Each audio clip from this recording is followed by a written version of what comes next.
අයිබෝන් මේ දවස්වල සෑහෙන හුලම් පාරක් තියෙන තද සුළං තත්ත්වයක් කියලා තමයි නිවුස් වල එහෙමත් කියන්නේ. එතකොට නිකමට හරි පැනල් එකට ඔය අත්තක් එහෙම කඩාගෙන යනොත් මොකද කරන්නේ?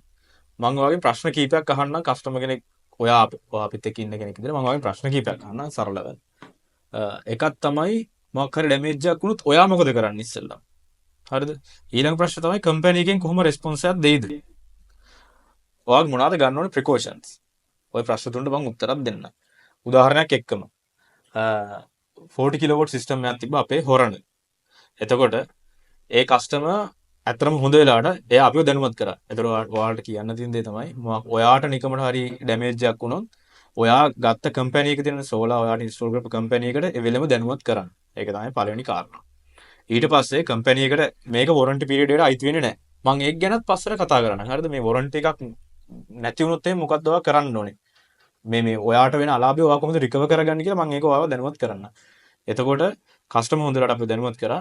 ඔයාලත් මොකක් හරි ප්‍රශ්නයක් වුණොත් කම්පැනි එක ඉස්සෙල්ලාම දැනුවත් කරන්න. මට උපදෙස් දීලා තිබ්බා මෙහෙම සිස්ටම් එක ඕෆ් කරගන්න විදිය. ඊට පස්සේ අපි අපේ 5 කිලෝවොට් සිස්ටම් දෙකක් එදා සවුන්ද දවසක ඕක ඉරිද දවසක එදා තිබ්බේ. අපි සවුන්දම 5 කිලෝවොට් සිස්ටම් දෙකක් ගහන්න තියද්දි අපේ පවන්ලා වැව්වා. පවන්ලා කියන්නේ ටෙක්නිකල් ටීම් එකේ කට්ටිය. එයාලව යවුවා මේ සිස්ටම් එක ආයි ඔන් කරන්න. එතනදි කරේ ඇත්තටම පවන්ලා මේ සිස්ටම් එක බයිපාස් කරපු එක පැනල් එක.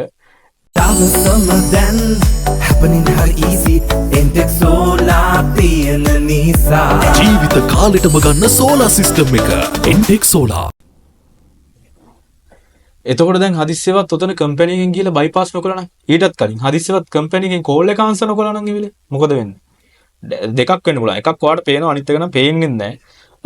ඔතනදී ඔයා දන්නවා ඇති මේ පැනල් එකක් ඩැමේජ් වුණාම එතන ෂෝට් සර්කිට් වෙනවා. ෂෝට් සර්කිට් වුණාම කරන්ට් එක වැඩි. ලොකු කරන්ට් එකක් එන්නේ. එතකොට ඊළඟට ඒ ස්ට්‍රින්ග් එකේ තියෙන පැනල් ටික ඩැමේජ් වෙන්න පුළුවන්. ඒක පළවෙනි කාරණා. දෙවෙනි කාරණා තමයි පැනල් එකක් ඊට පස්සේ රෙසිස්ටර් එකක් විදිහට වැඩ කරන්නේ. පැනල් එකක් කරන්ට් එක ජෙනරේට් කරන්නේ නැත්නම් ඒක අනිත් පැනල් වලට සාපේක්ෂව රෙසිස්ටර් එකක් විදිහට තමයි වැඩ කරන්නේ. එතකොට මොකද වෙන්නේ? රත් වෙනවා. සෑහෙන ලොකු රත් විල්ලක් රත් වෙනවා. රත් විල්ලක් රත් වෙනවා කියන්නේ ගිනි ගන්න. ඔබ සිස්ටම් එක ගොඩක් වෙලාවට ගෙනි ගන්නවා ඊට පස්සේ. ඒතර දැන් අර වෙලේ අප කම්පැනි එකෙන් ආන්සර් නොකරන නම් මොකද වෙන්නේ? ඔයාලට ඕන තරම් අත්දැකීම් ඇති. ඔය AC වලට හරි සෝලර් සිස්ටම් වලට හරි ඔය වගේ කම්පැනිස් වලින් කස්ටමර් කොච්චර නිග්ලෙක්ට් කරනවද කියන එක ඔයා දන්නවා ඇති. එනකට එහෙම ඇත්තටම මේ කම්පැනි එකට යුතුයකමක් තියෙනවා මේ වගේ දෙයක් වුණාම ඒ කස්ටමර් ප්‍රයොරිටයිස් කරන්න. ඊට පස්සේ ටෙක්නිකල් ටීම් එකෙන් අපි අර කිව්වා වගේ පවන්ලා යවලා අපි පැනල් එක බයිපාස් කරලා අර වෙන්න තිබ්බ කාරණා දෙක.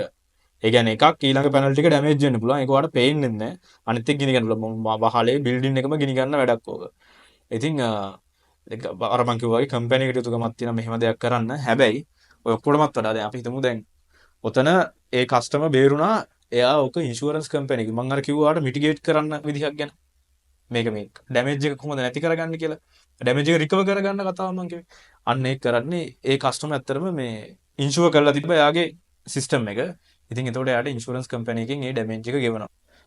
ඉතින් අපි ශ්‍රී ලංකා ඉන්ෂුරන්ස් කෝපරේෂන් එකට ඉන්වයිට් කරා.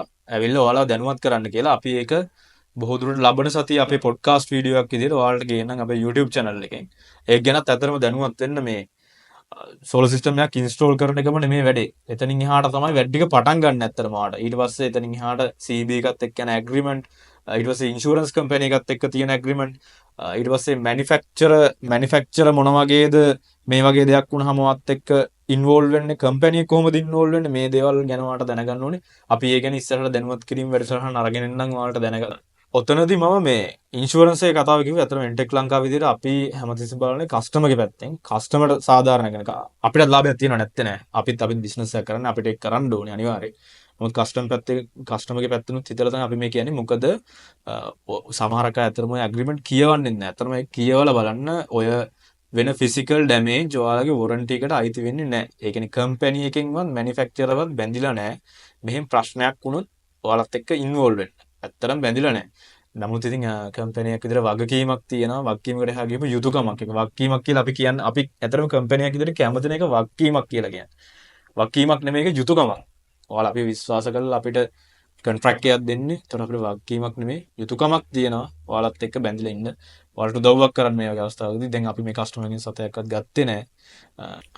අර ඉංග්‍රීසි කියමනක් තියෙනවා hope for the best but plan for the worst කියලා.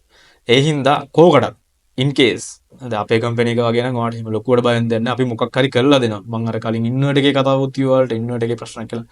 නමුත් කෝකටත් ඉන්ෂුරන්ස් එකක් දාලා තියාගන්න. ඒක ගැන හොඳ ඔයාලට A to Z කියලා දෙයි මේ කම්පැනි එකෙන් ආවම. මොකද එයාලා තමයි මේ ෆීල්ඩ් එක ගැන දන්නේ. ඉතින් අපි ලබන සතිය ඔයාලත් එක්ක එකතු වෙන්නම් මේ පොඩ්කාස්ට් එකේ. ඔයාලා අපිත් එක්කම රැඳිලා ඉන්න. happening hard easy Entex solar තියෙන නිසා ජීවිත කාලෙටම ගන්න සෝලා සිස්ටම් එක. Entex Solar